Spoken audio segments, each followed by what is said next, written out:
Ik ben maar eenvoudig een huisvrouw, zoals er wel duizenden zijn. Ik stof en ik boen, ga boodschappen doen en hang soms de was aan de lijn.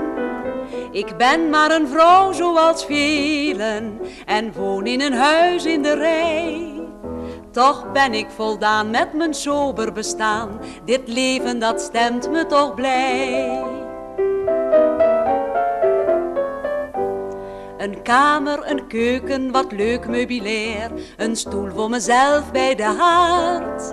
Dat zijn van die dingen die maken toch steeds het leven de moeite weer waard. Ik ben maar eenvoudig een huisvrouw, zoals er wel duizenden zijn. Ik stof en ik boen, ga boodschappen doen en hang soms de was aan de lijn. Ik ben maar een vrouw zoals velen en woon in een huis in de rij. Toch ben ik voldaan met mijn sober bestaan, dit leven dat stemt me toch blij. Ik ben niet jaloers op een filmster of zo, mijn naam vind je niet in de krant. Ik begrijp dat wel best, maar mijn levensverhaal is echt niet zo interessant. Ik ben maar eenvoudig een huisvrouw, zoals er wel duizenden zijn.